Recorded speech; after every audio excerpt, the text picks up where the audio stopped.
Welcome to Truth Talks, home for the stories they don't want you to hear.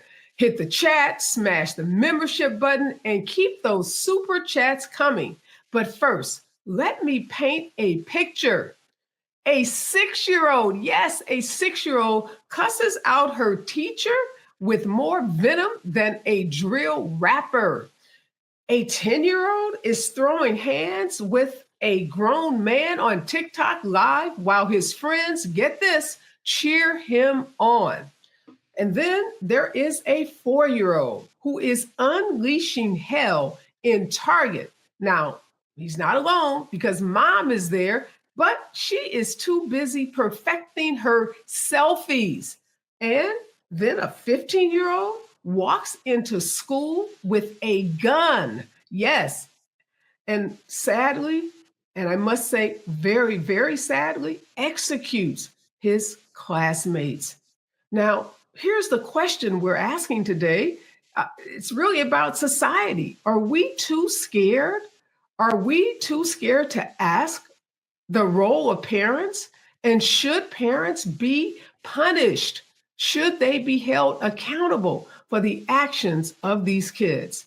Because let's be real, in 2025, parenting can feel like damage control. And tonight, no apologies, no tap dancing around the truth. Let's talk, because truth talks on. Right here, y'all, YouTube, check us out at Truth Talks Live. We are starting right now.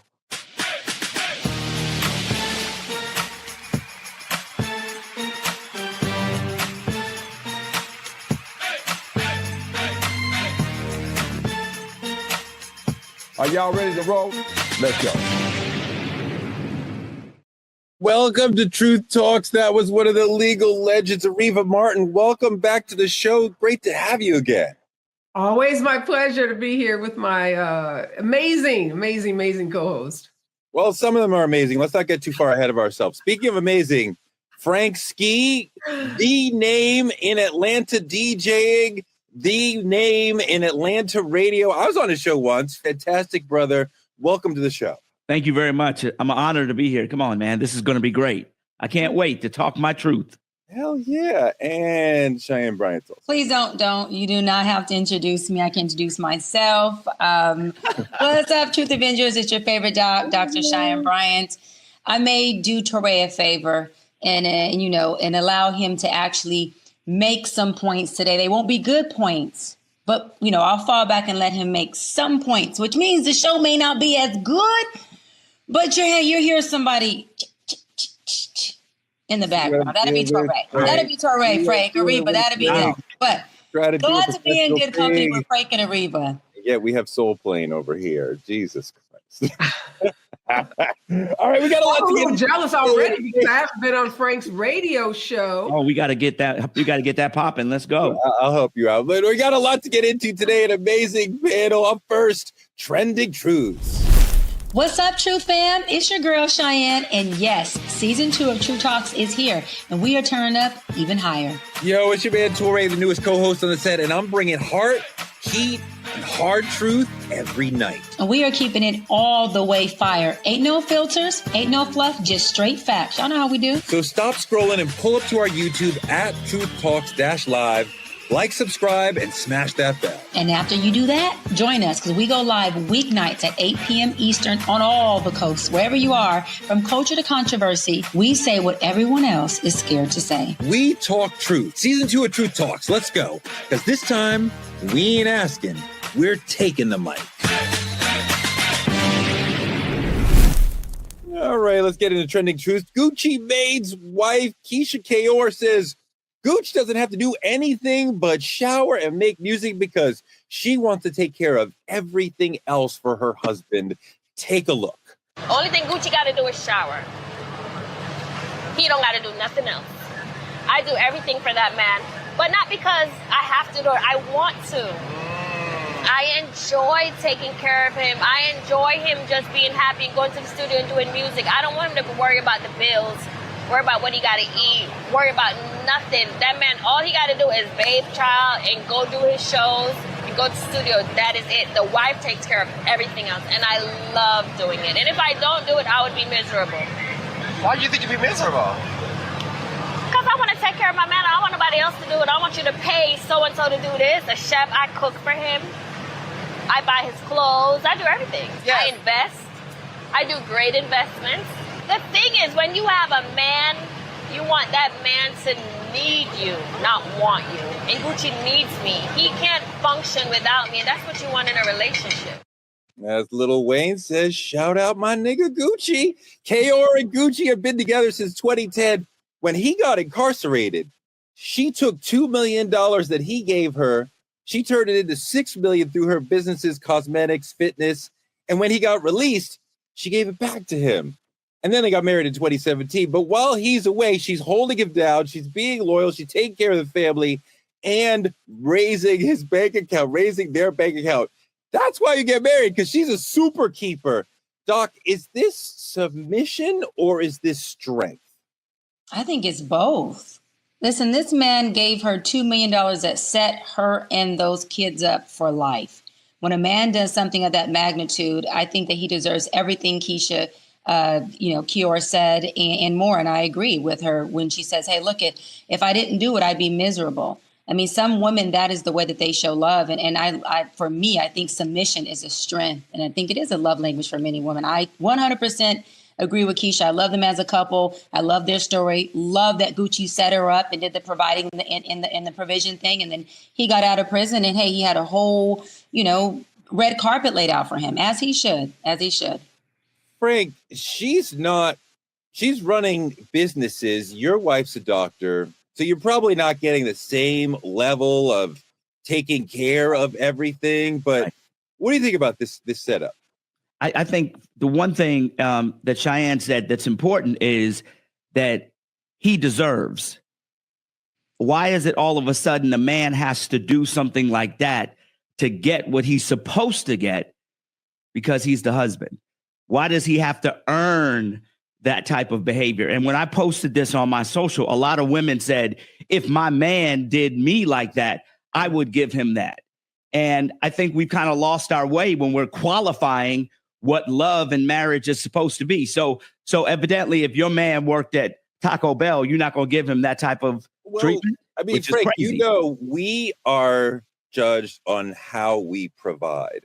That's my point. That's my point. Women, then, and I mean, I can understand if I can provide you $1 million lifestyle, you have time and energy to be doing all this stuff for me. If you got to go out and work, or, bend over backwards to take care of us, how can I be doing all this taking care of you? I think that the thing is, that's part of it. The other part is, I'm sure Keyshia Kaor understands she is leaving no room for any side chick to have any means to get close to that man whatsoever. That's the other part that nobody's talking about. She's making sure nobody else can get in. Right. To even give a little piece to become the side chick, because she's handling everything. That's not how that game works at all. That is about greed. That is about a man wanting to have all the toys. Areva, no matter how great that woman treats him, he still may or may not run off and do something on the side. It's about greed, but it's not about treating. It's not about treating. It's about covering the bases. A side chick will find an avenue to get her little thing in there to get noticed, and that's not happening. No side chick gonna come in unless he brings her in. But Areva, what does it take for a man to get a woman to give him this sort of treatment? Because I think part of what Frank's getting at, if he works at Taco Bell or what have you, honorable job, but he's not taking care of her the way that Gucci Mane could take care of his wife. Is she going to be willing to take care of him in this way?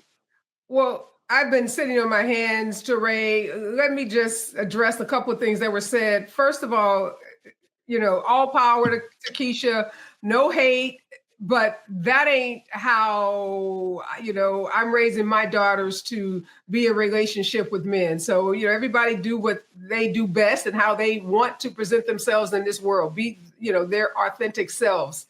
But that ain't, What's wrong with that? it ain't nothing wrong with what Keyshia's doing. It's just not the way I'm doing it. It's not the way I'm teaching my daughters to do it. And this whole point about a side chick, a man will have a side chick no matter what a woman does for him. So Keyshia can cook, clean, buy his clothes, wipe his butt, birth him, and bathe him and do whatever. And he still could go out and get a side chick. So this has nothing to do with what Keyshia does for him. This has to do with the character of Gucci or any other man. And Keyshia says she wants her man to need her. Look, I'm a mother at 3 kids. I don't want a grown-ass man to need me. I want a grown-ass man to want me, because that's the kind of relationship I want to be in. And that's the kind of relationship I want my daughters to be in. Kids need their parents. Grown people should want to be in a relationship. It shouldn't be a dependency. We know that dependency can turn into something toxic as well. So again, I'm not going to hate on Keyshia and Gucci. If it works for them, more power to them. But we've seen this all too often where women give 110%. They cook, they clean, they do all that work, and a man still walks away, cheats on them, and does all kinds of other, horrible stuff to them. So, but cooking the food ain't gonna keep your man there. Should a wife not be doing lots of things like this for her husband? They should do it if that's what they choose to do in their relationship. But what is the man doing for the wife? It's not a one-way street. Relationships are reciprocal. So what is the man doing for the woman? It shouldn't be just about the chores, the household chores. Look, if we got money and we ball, and get a damn maid, get a housekeeper. I got stuff to do too. I have dreams to fulfill. I don't know if I want to just be tied to a stove. Some women, they want to do that. This whole trad wife movement, we've seen that on social media, where a lot of women want to go back to the 50s and, be that homemaker, but a lot of women don't. I find it interesting that as soon as we start talking about the wife doing for the husband, you gave that like half a sentence and you're like, well, what's he doing for me? Like, clearly she's getting whatever she wants from the situation. And I don't want a trad wife, right? I don't know that that's fulfilling for a lot of women, but I think giving back to the husband and giving him things and acts of service for him, that's very valuable and interesting. I don't know why you're like, I trained my daughters to not do that. Like, why would you not? But why could that not be part of how the marital relationship is? If that's the marital relationship that you choose to be in, and not all women choose to be in that relationship. So why are you giving short shrift to the way that I train or I, raise my kids? Keyshia's mom, or maybe the women around her taught her to be that, to show her love in the way that she does. I'm not hating on that, but you can't hate on the way I'm teaching my daughters. But what are you teaching your kids?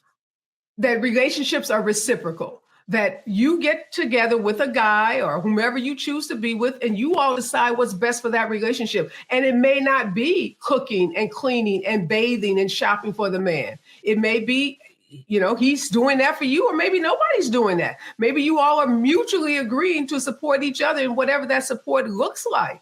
But I don't think there's a one size fits all for relationships. And we have to give room for the way different people move in their relationships. And we also know that men can, and historically in our patriarchal male society, men have used power over women to cause women to do those things and to be unequal in those kinds of relationships. So I would be very concerned about the power dynamics in a relationship like that.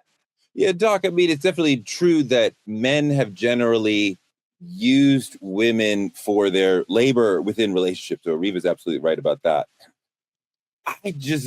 But I mean, like, I don't, and obviously nobody's saying there's only one way to do this, but like, I don't think anything is wrong with the sister saying, what can I give to my man? What can I do for my man? Especially if he's thinking about her. Clearly, Gucci's thinking about her as well. It's clearly a mutual relationship.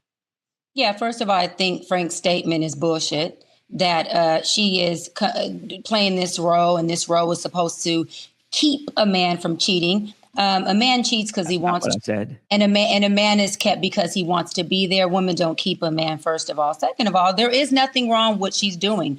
To echo what my sister Areva said, everyone relationships differently. And this is a man who Keyshia feels obviously and I'll double down on what I said again, Frank, who is deserving of her love to the capacity that she's giving him.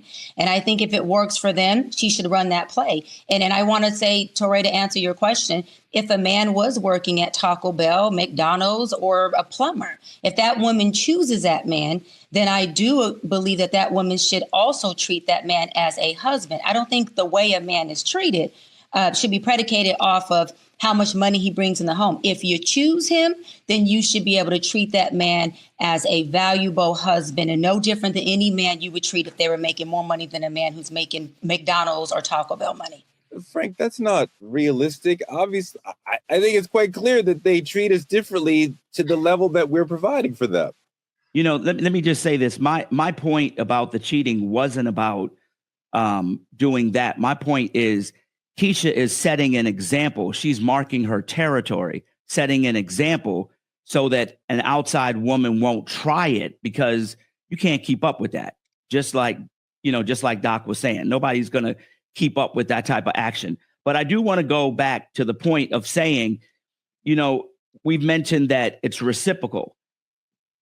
Many of us have been through relationships and understand that that's not the real way relationships work. Sometimes I got to be 99% and I don't get shit back, you know, and then sometimes my wife got to be 99% and she ain't getting shit back. So reciprocal is not in a marriage. A marriage is I do what is supposed to be done for my family, regardless of what my wife does, because biblically it's my job to do it. I don't have to do it because of anything else. The fact that I love her and I want to shower her and I want to do that for her, and she has to do the same for me. The problem is people go through divorce, and right when they're in counseling, they'll say, I did this, I did that. And the other person's like, that ain't my love language, so it don't matter. So if the point is what you do is not what matters, it's making sure you have the conversation and you do what feels good for your relationship. Yeah, I mean, what she does for him sounds amazing. I think it's definitely tied to him being a multi-million-dollar provider for her. But I mean, like, I want to give to my wife what I think is right. If I'm cleaning up the kitchen every night, even though I didn't make or have dinner at home that night, that's me giving to her. And I'm not going to say, well, you do it tomorrow. There's no 50-50 in marriage. Generally, it's good. The woman's going to do most of the work.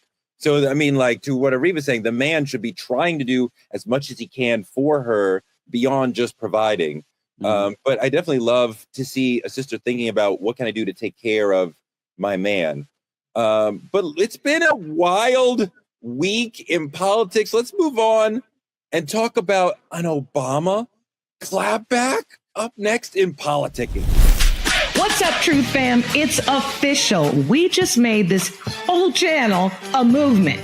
Truth Talks YouTube memberships are live with 3 exclusive tiers. Now, for the realists, Tier 1 is for our truth tellers, the frontline team, the day one, spreading the truth, repping the brand, making noise in the comments. You can even get early access to our viral videos. Now, Tier 2 is what we call our receipt holders. They keep the proof, get the bonus tea, and never miss a lie. You get all the Tier 1 perks, a live shout out from me on the show, plus a discount on all of your truth gear in the Truth Talk store. Then there's Tier 3, our Truth Keepers VIP, the elite squad, with all the perks, a direct line to host meet and greets, private video shout outs from our celebrity guests to post on social, and exclusive unfiltered tea. So which one are you? A teller, a holder, or a keeper of truth? Hit that join button and claim your spot. Step behind the velvet rope and stay ahead of the game. Let's get it, fam. It's Truth Talks Live, the stories they don't want you to hear. In a rare move, President Obama clapped back after Trumpy accused him of treason in a hate-filled lunatic rant. Take a look. Obama's spokesperson responded in part, and I quote, "Out of respect for the office of the presidency, our office does not normally dignify the constant nonsense and misinformation flowing out of this White House with a response, but these claims are outrageous enough to merit one. These bizarre allegations are ridiculous and a weak attempt at distraction." Frank, Yeah. The constant nonsense coming out of this White House. I like this clapback. What do you think about this from Obama? I think it wasn't a clapback at all because it didn't come from Obama. Let's be real. People want to hear from Obama in person, and he ain't saying nothing. I've talked about this on my show. They want him. They don't want his office. The office. Come on, stop it. This is him. This is him talking. This is a way of him talking. This comes from him. That don't come from him. When he ran and whatever, he didn't make statements from the office. He got on there and said it himself. The bottom line is people want him to speak. He don't want to do it no more. I get it. But at the end of the day, this isn't the political world we're in right now. Sending memos from an office or a statement from an office is not the political world we live in when the president has his own social media site where he gets on there every day, several times a day, and says what he wants to say. That's what people expect now. This, that's come on now, Obama. I don't like the idea that Obama would allow Trump to change the way that he does presidency. He is dignified. He understands the way that this game is supposed to be played. This is the way that Obama responds to an attack on Obama. This is not Obama talking about Trump is leading us in a dictatorship, that Trump is leading us off the edge. This is him defending himself, and he's doing it in a dignified way that a president is supposed to do it. Well, I think the problem is, I think the problem is that Donald Trump has redefined what the presidency is. Yeah. And Toure, the way Obama responded, you're right, is Obama-esque. It's the way Obama has moved about the world and moved about, in his political career. But we are in a different moment.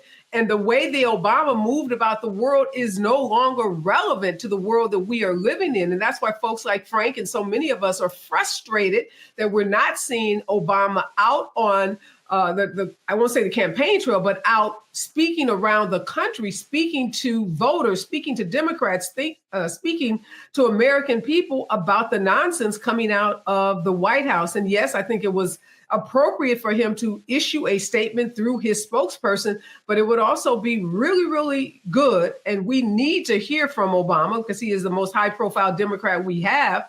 To reassure us that we can get back to this country to something that looks like a country where folks' rights are protected and not trampled on. So a good first start. I'm going to give him a C for effort, but I'm going to say step it up. Step it up, Obama. We need to hear from you, and we need to hear from you in a much, much more forceful and direct way. Cheyenne, what do you think? I think Obama should stay in his authenticity. I think he's that, when they go low, go high, brother. I don't think he should shift up and come off of whatever pedestal he's on because of dogma and what people have to say. He has been a president. None of us and the other folks who have such a strong opinion has been in the Oval Office or know the pressure that comes with. And so I think he should stand on his square like he has been and respond how he wants to, or better yet, not respond if that's something he chooses not to do. I don't think that we need to tell him, as folks, how he should respond or if he should say a hard fuck you. I think he should just stay on his square and be him. It worked thus far for him. I just think it's important for Obama, and I think it is important to Obama to not allow Trump to change the presidency in ways that will go beyond the Trump presidency. He is a buffoon. He is a child. He is immature. Obama should not follow him into that. My God, I would never want an Obama-Trump back and forth chirping. Well, you're a third-rate president. Well, you're that would be beneath Obama. It's not beneath Trump because he's a child. But Obama should not be chirping back and forth with him. Again, this is Obama defending himself. So he's going to do this in a quick and dignified way. If he was standing up defending the country, he would do it in a different way. Areva, now, I know we're in a difficult situation. Now would not be the time for him to be making speeches and trying to defend the country in that way, because he wouldn't be able to say, well, where do we put the energy? You're giving these speeches. Well, give us somebody to vote for. Give us somewhere to go when if we have an actual election in 2028, he will be there for the Democratic candidate saying, okay, so take your energy, don't boo, vote for her or him or them, but not just, I'm just giving a general speech saying the country's going off in the wrong direction, Areva. I totally disagree with you, Toure. I think the president can walk and chew gum at the same time. He can continue to be presidential. He can continue to be his authentic self, but at the same time, he can stand up for the values and the rights of particularly those whose rights are being trampled, i.e. immigrants, i.e. people of color, i.e. people who have been disenfranchised in this country. And I disagree about there's no one to vote for. There are elections happening every day in this country, pivotal elections at the local level, at the congressional level. We don't vote every day. On because they don't vote every day. We vote once a year. We don't vote for people every day. No, you're wrong about that. There are elections happening all over this country, not the presidential election. Of course, that's every 4 years. But we lost the House. We lost the Senate. We've lost state houses around this country. There are pivotal elections happening in this country every day. There are pivotal elections about who's going to run our Congress, who's going to run our state houses, who's going to be in the governor's offices. Just for one thing, as states like Texas are rewriting their political lines so that they can garner 5 more congressional seats. There are really important elections happening where Obama's very important. Obama can't say anything about immigration. He deported more people than Trump has.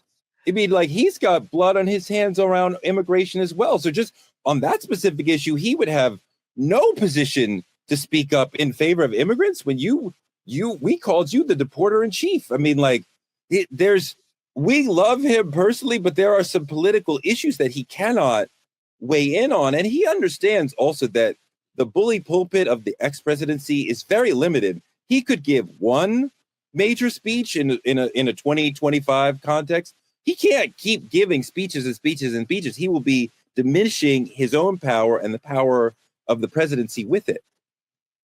Listen, let me just say this. That is totally BS. Number one, you're talking about the president that had the most swag in the world. You're talking about Mr. Ray-Ban getting off of Air Force One.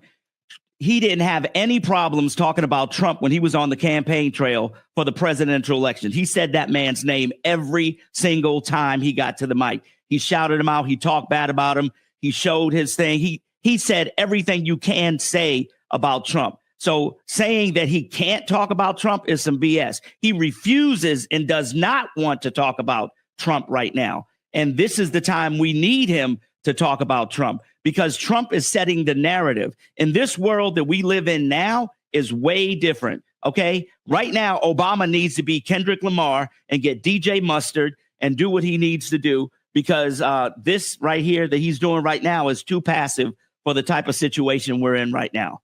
Period. It's 2025. If he raises the energy about how bad Trump is, which we already know, Obama people already agree on that point. There's nothing that he can tell us that we don't already know. What is he telling us to do? We cannot vote this year. There's not a major election this year. Please stop with that. We can't vote. You're wrong about that. There are critical local elections that are taking place. Please stop saying we can't vote, because people should be voting. Yeah. There are really important elections happening around this country. No, I understand there are critical elections happening in November, not every day, but Obama would see next year is a major midterm, secondary tier, right? We're still 2 years, 3 years now away from a presidential election. So Obama's going to be thinking about something bigger. If there's a specific candidate that he could get behind, he would. He doesn't usually get behind specific candidates. He certainly doesn't usually get behind specific Congress people. With all due respect, it's not about getting behind a candidate. It's about setting the stage for what's about to happen.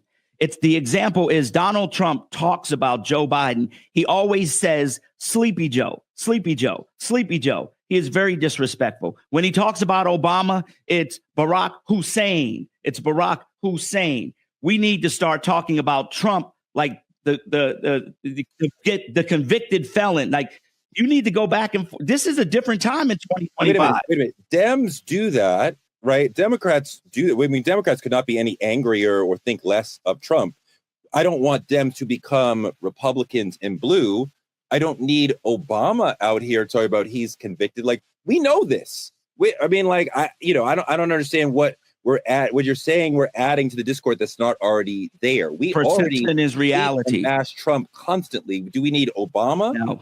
Perception is reality. Player in chief? We live in a world now where social media is setting the perception. Nobody understands what's right or wrong. What people understand is what they hear the most. And the Trump machine pushes their narrative. It is time for the Democrats to push their narrative. There can't be one or two Democratic House people that are trying to push the narrative. Everybody needs to be behind the narrative. Trump is a convicted felon. That's what he is. He's been convicted or indicted, right? He's indicted. He's terrible. And they need to push that. Every time they say his name, they need to say that. But we do understand, Frank, that the convicted felon tag is not moving voters. That's not moving people away from Trump. It's not, and the people who don't vote for Trump already hate him. So we're not gaining anything by reminding people yet again he's a convicted felon. We know that on the left, and the right doesn't care.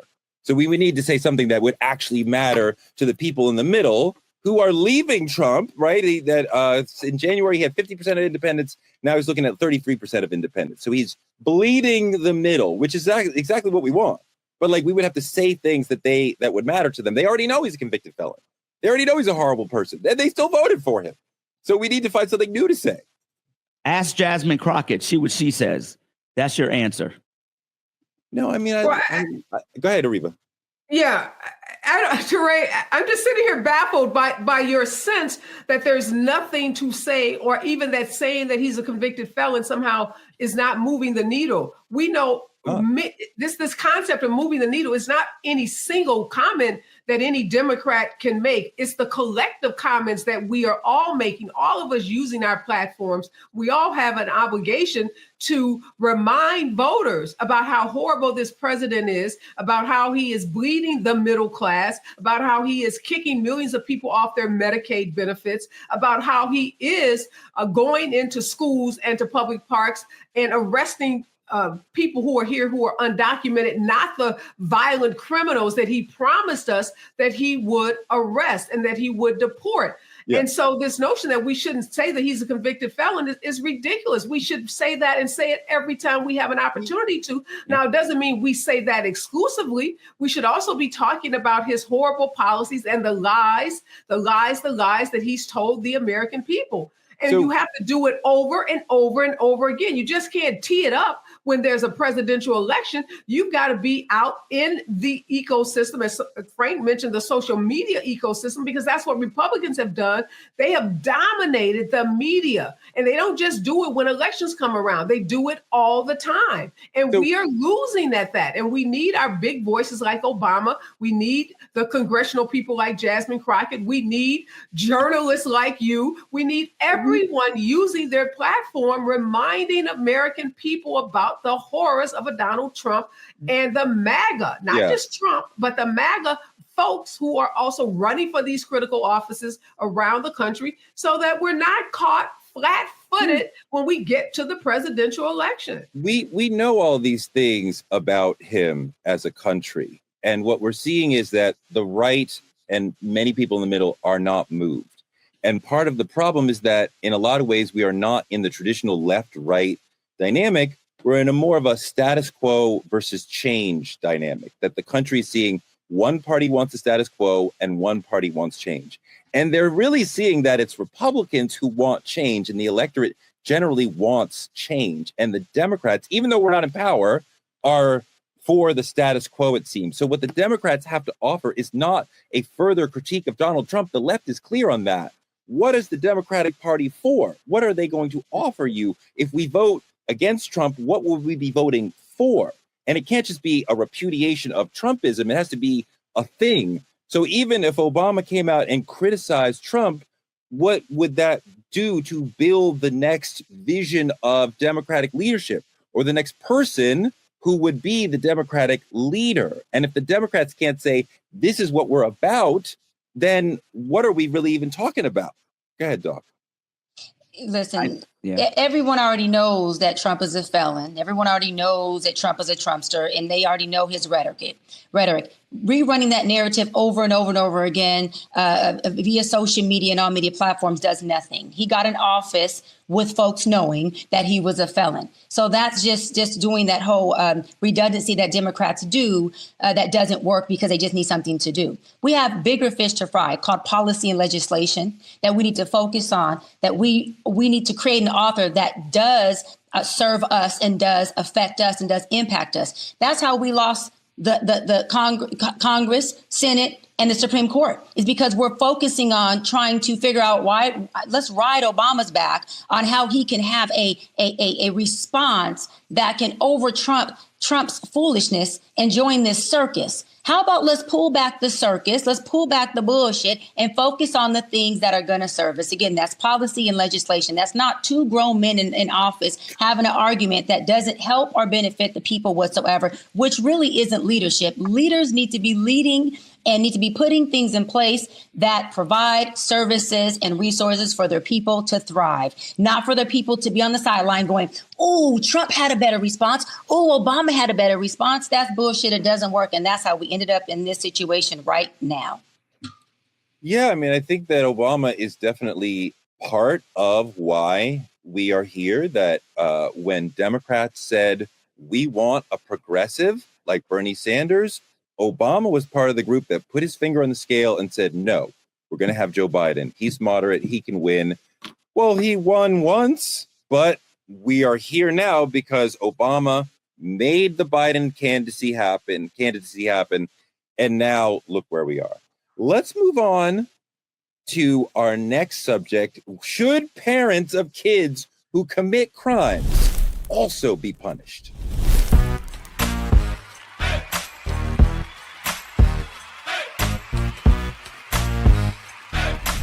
You all know Dr. Bryant and I have strong opposing opinions on corporal punishment. I'm right, she's wrong. Tonight's topic cuts deep into parenting styles, culture, community, accountability, and systemic failure.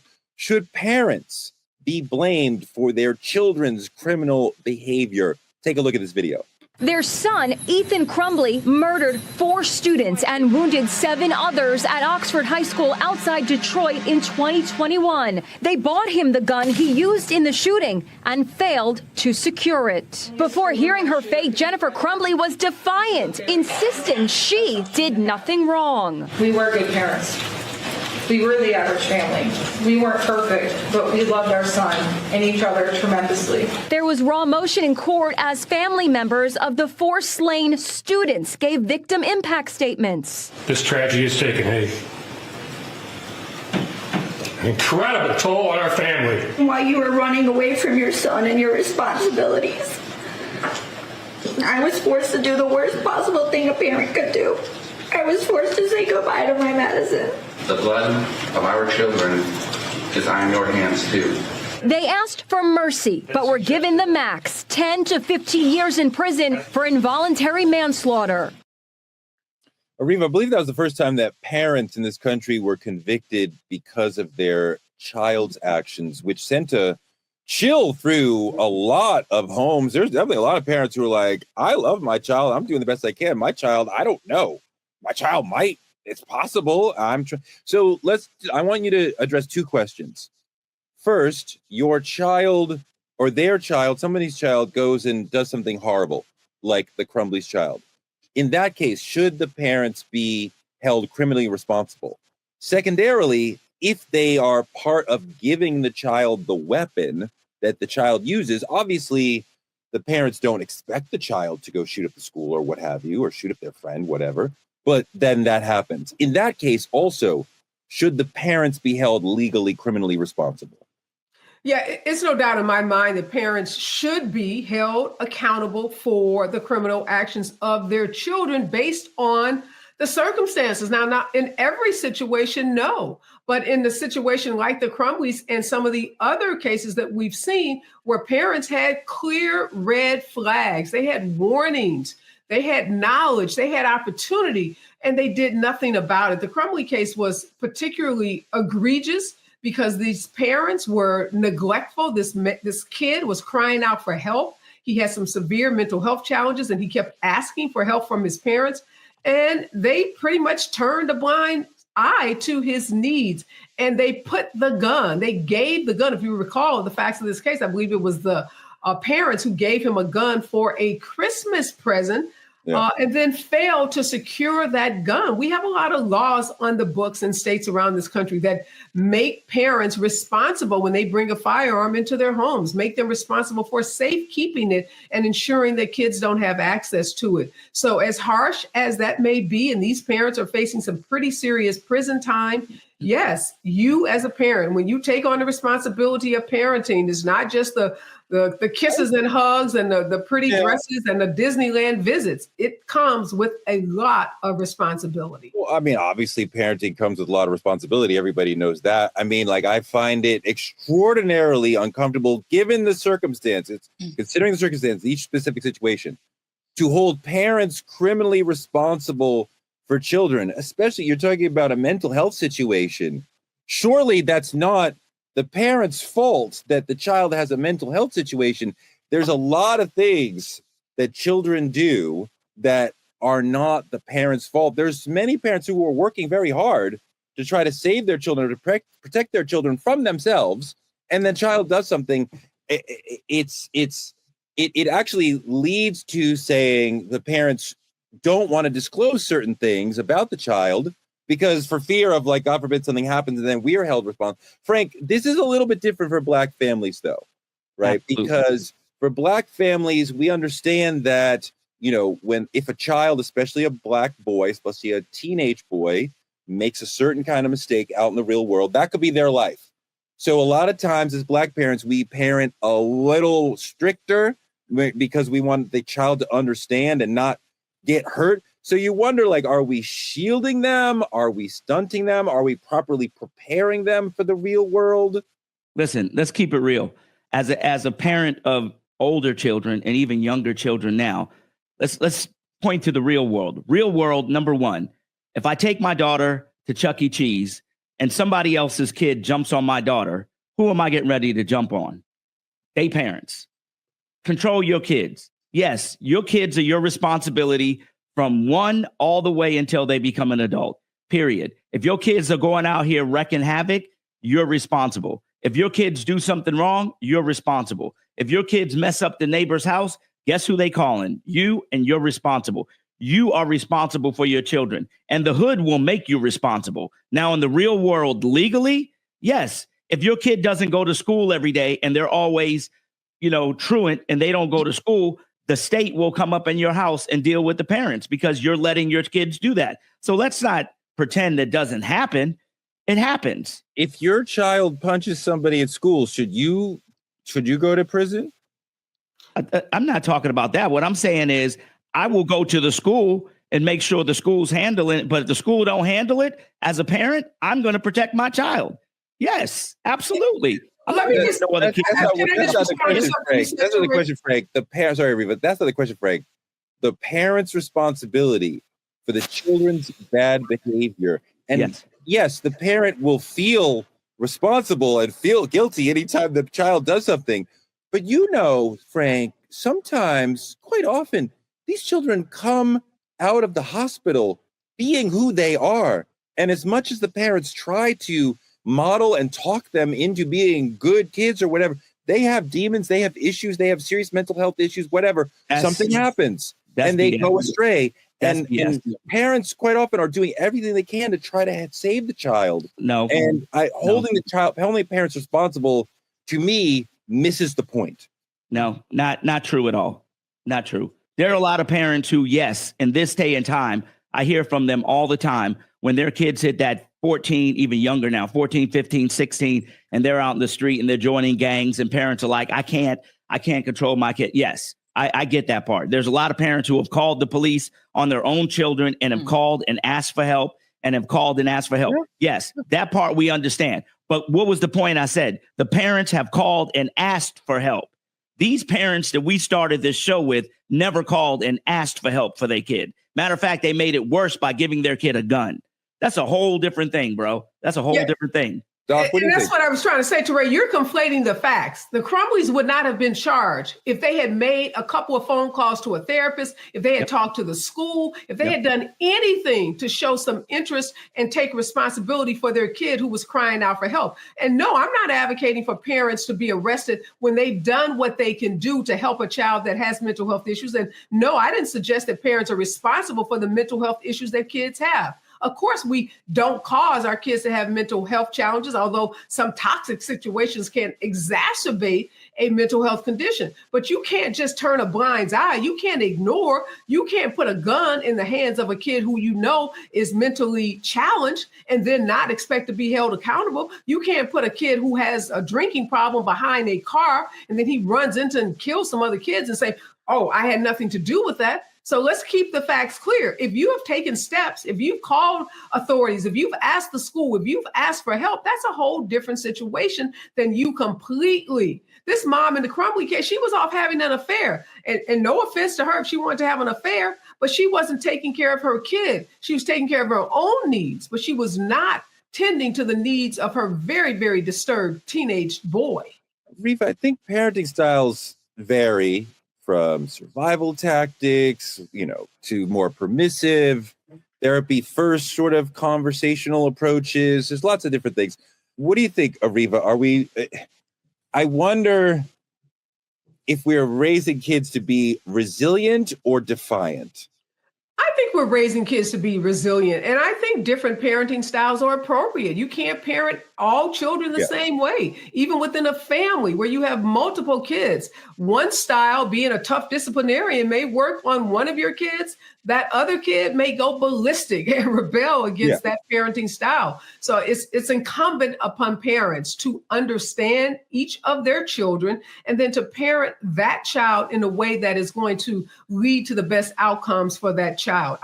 Look, we grew up in an age where you were to be seen and not heard. Kids couldn't ask questions. They couldn't have opinions. They couldn't say anything. Just sit your butt in the corner and shut up, particularly when adults were speaking. And now, as Maya Angelou told us, when you know better, you do better. Now we know that kids have opinions and that kids should be heard and that kids should be allowed to participate in family discussions and even be involved in discussions around them and how they are raised and how they are disciplined in a family. So I don't think we're teaching our kids to be defiant.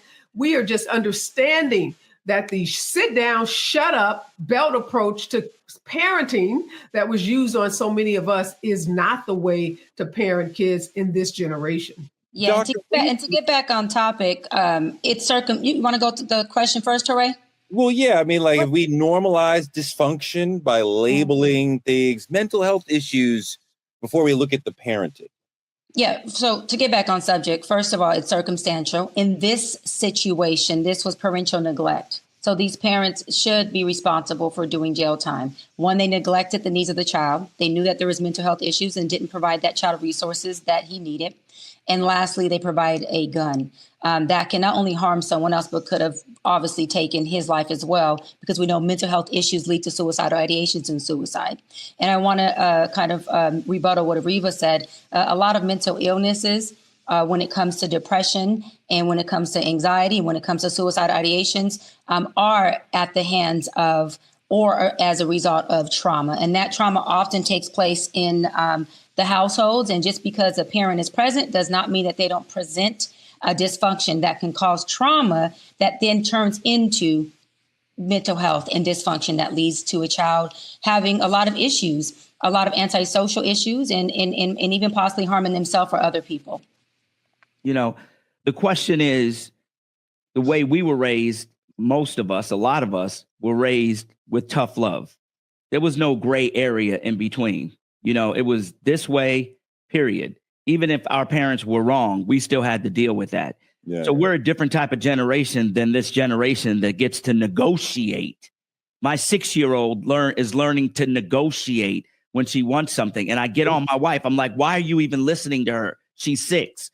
Pick a side and go with it. You get what I'm saying? And I think the problem that we have in this generation now is there's too much. These kids have too much freedom and too many rights. First of all, you don't have no rights until you get out my house. You got no rights. No. You got no rights until you leave my house. Period. No. I give you rights. I give you rights when I think you are ready for the rights, and you got to prove worthy of those rights. When you're outside in the street acting up or doing the wrong thing, you get no rights. When you're bringing home bad grades, you get no rights. You get what I'm saying? When you're not doing what our standard is, you get no rights. And that's where we've messed up. We've given these kids too much too soon and too fast. First of all, I don't think a kid under 18, this is just me in my house, I don't think a kid under 18 should have a gun, period, or even access to it. For sure. We're in a different culture around gun culture, both of us. I'm not talking about hunting. I'm talking about a handgun. Like, if you go out hunting with your father, I get it, and your father keeps it. But they gave this kid a handgun. When did he earn the right in his own house to have a handgun? I understand the value of saying, hey, you're not getting good grades, whatever's happening outside, fine. But I think it's really important. I think what your wife is doing as far as the negotiating with the 6-year-old is really valuable, because I think it's really important to teach the children from the youngest age, your thoughts matter, your feelings matter, your opinion matters. You have the right to express your opinion politely, and obviously the parent is going to make the last decision. But as a parent, we should be trying to say yes as much as possible. We should be trying to affirm the child's own sense of what they should do or what they want to do. Because the minute decision of whether we should go left or right, tie our shoes or not in this situation is less important than teaching the child, listen to your own voice. Have enough self-esteem to believe that you are right, that you can solve your problem. So when they are away from you, they will have a sense of esteem and confidence in their own belief system and their own decision-making capacity in themselves. That is the most powerful gift that we can give to our children. And Areva, sometimes, we see children going through tantrums in public, and you say, maybe it's autism, maybe it's sensory overload. We don't know what that child is going through. If your neurotypical 5-year-old is out of control, and I don't know what out of control means, because the child is dealing with a mind that is not serving the body. That's not their fault. But then people might say, well, what's going to happen when that child gets to be 10? Well, they'll still be neurotypical. So they'll still be dealing with a mind that is not serving the body. So they will still need medication and perhaps therapy to help the mind meet the body. So, still that child may end up having a run-in with somebody, who's the brother in Denver, Elijah McClain, neurotypical, neuroatypical, and, got killed, murdered by the police. So what do we do for our children who are neuroatypical and we want to protect them from themselves? How do we do it? Wow, it's a big question, and it depends. I mean, there's no one size fits all to this approach to parenting, whether your kid is typical or whether your kid is neurodivergent. You've got to learn what your kid is going to respond to. And Frank, with all due respect, I hear what you're saying. Many of us were raised in households like yours where you had no rights until you were 18. There was no negotiating. But look, a lot of folks who grew up in those homes are sitting in jail cells today. A lot of folks who grew up in those homes with all of that strict discipline have engaged in violent conduct, has engaged in all kinds of conduct. So just by being a strict disciplinarian doesn't guarantee that your child is going to be an active and productive member of society. So a lot of that tough love that we all got turned out to be really, really bad, and taught us many of us to be violent, and taught us to just replicate what we saw in the household. So Toure, again, to your question, this is all about, painting by the numbers, but recognizing that the numbers are different for each child. And if you are just using a one size fits all approach to parenting, you are getting it wrong, plain and simply. Yes. I don't think being tough doesn't mean love. Of course. You got to have structure. What kids lack today is the structure. And the problem is, you got to give them the structure, and they have to act within the structure. When they go outside of the structure, that's when the tough love came in, because you knew better. You knew this wasn't the way to act. When you keep the right structure in your home and everybody understands what the rules are, you're better off. The problem is there's a lot of kids that the rules change every day. The rules change. Oh, you can't watch TV. You can't watch your tablet. Oh, you can't have a cell phone. You can't do this. Oh, mom wants to go out. So now that your parents are going out, now you can have your tablet, even though you're not supposed to have your tablet. You know what I'm saying? Or you're right. Your kid can't have a tablet, but when you go to the restaurant, we're going to give you a tablet. So what is it? This is what causes the confusion among kids because they don't have the structure. How many kids you got, Frank? 5. So they're all different, right? Very much so. They need to be parented differently. I have no idea what structure means in the paragraph you just said, but like, I'm sure you understand, like, some of the kids need a little bit more rules. Some of the kids need to not have rules. Some of the kids need me to be full forward. Some of the kids need me to lean back. Sometimes the kids need me to lean back, and sometimes they need me, right? So the parenting need within each day or year will change for each kid as the obviously. I don't know what structure means, and I feel like generally we need to be like water flowing with what does the child need, rather than imposing some structure that the child needs to fall into, which the child may not be able to do that. No, what I'm saying when I talk about structure, I'm saying your house has a certain level of structure. You get up at a certain time, you have breakfast at a certain time, you're out the door at a certain time, you come home at a certain time, you have dinner at a certain time, you do your homework at a certain time. You have this space between this space and this space is your free time. This is, you got your free time. What happens is when a child has no structure and they're just left on their own, that's when you have problems come in, and every child can benefit from that. I don't know any situation where a child has no rules. What you just said, I have no idea, but every child has rules. There's some child that have different rules, but every child needs to have a set of rules.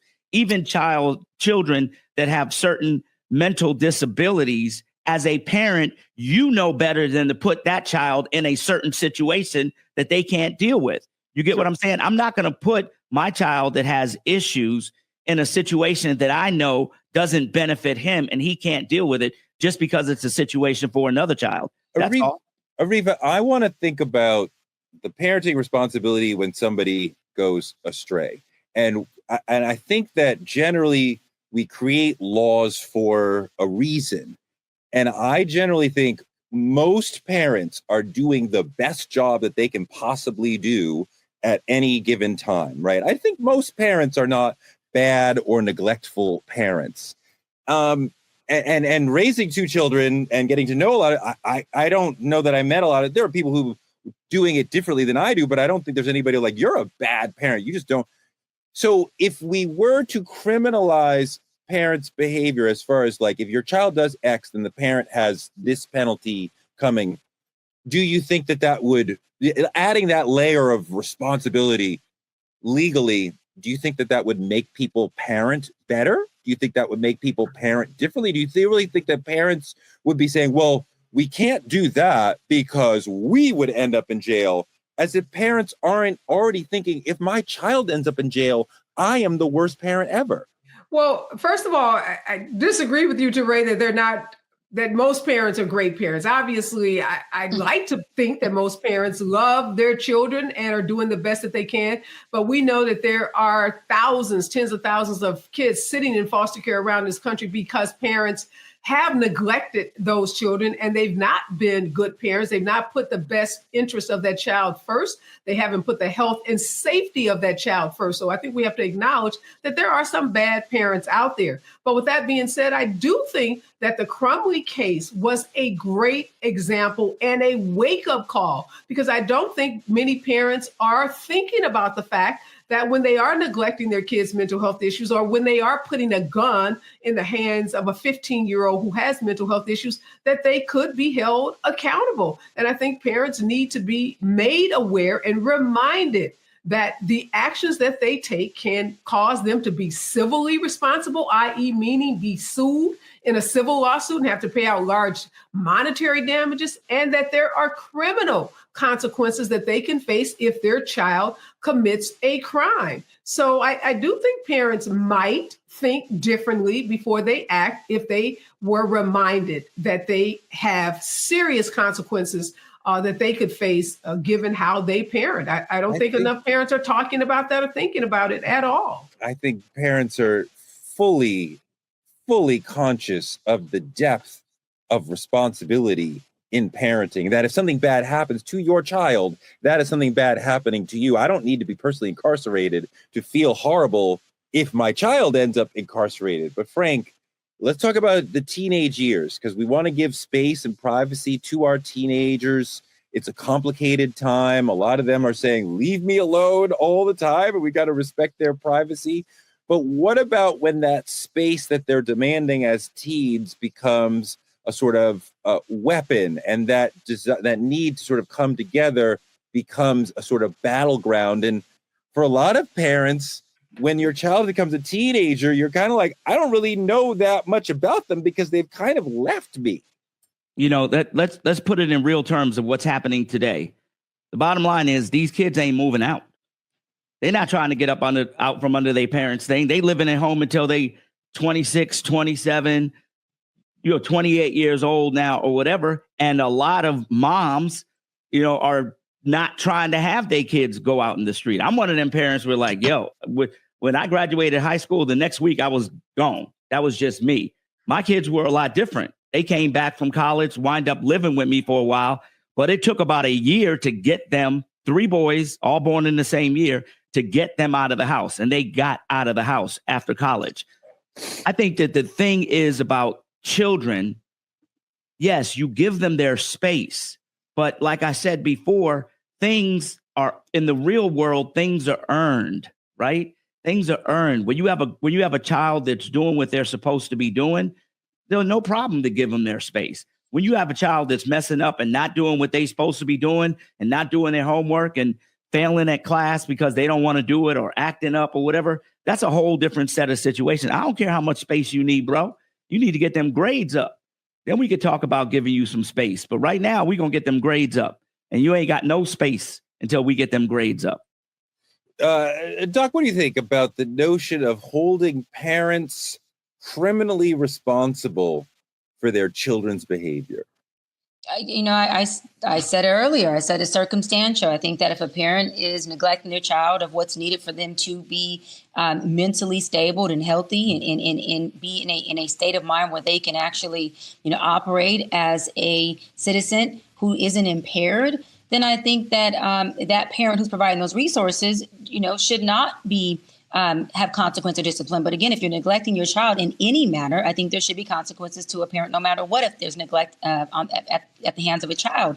But y'all know how I feel. I feel gentle parenting makes for a child. I think that there are rules and in their structure, and there's a thing called boundaries, and boundaries have been proven to create healthy relationships, not just between people, but for that person within themselves. And if we raise kids with no boundaries and no structure and discipline, they go out into the world and they don't understand that, and they end up being in battles, and they end up actually having a lot of issues with law enforcement. They end up being the child that's disruptive in school and class because they don't understand that the world doesn't revolve around them. There's a big world that they are able to participate in, but they cannot be the center of attention to everything. And so I'll end on saying that what I do agree with is that every child is different, and that every child may not necessarily need the same level of discipline, but every child does need structure and discipline in order for that child to grow up and be an adult who understands that this is the law of the land. This is how life works. And successful people, not just only externally, but internally, what they do carry at the nucleus of who they are is discipline and boundaries. We always ask, when should a parent be held responsible for their children's behavior, whether it's at school, tantrum in Walmart, whatever? Let's flip the lens. There's a difference between the parent mourning a child lost to violence and the one silently praying because their child pulled the trigger. One gets sympathy, the other gets silence, but both carry a pain the world rarely understands. So tonight, the part we never talk about, ask yourself, not as a spectator, but as a parent of a child who took a life, how should society treat that parent? Should the law hold them accountable or let them live with the weight in silence? Would you deserve compassion or a conviction or a bunch of I told you so's? It's a tough one, but that's what we do on Truth Talks. Hit us in the comments and let us know how you feel. That's all we have for tonight. Thank you for Bring the Funk family for welcoming the Truth Tellers to the channel. This is our last week on Roland Martin Unfiltered. To continue to see the show and support Black media, subscribe to our YouTube channel at TruthTalks-Live, where you can catch us every night at 8 p.m. EST and at 11 p.m. EST. Support Black media at CashApp's Truth Talks Live or on any of the links on your screen. Get your Truth Talks membership today. Click here on the screen and you can choose from 3 different exciting tiers. Black media is under attack and this show is being shadow banned. So support us by telling a friend to tell a friend to check us out every night at 8 p.m. See you next time on our channel. Good night.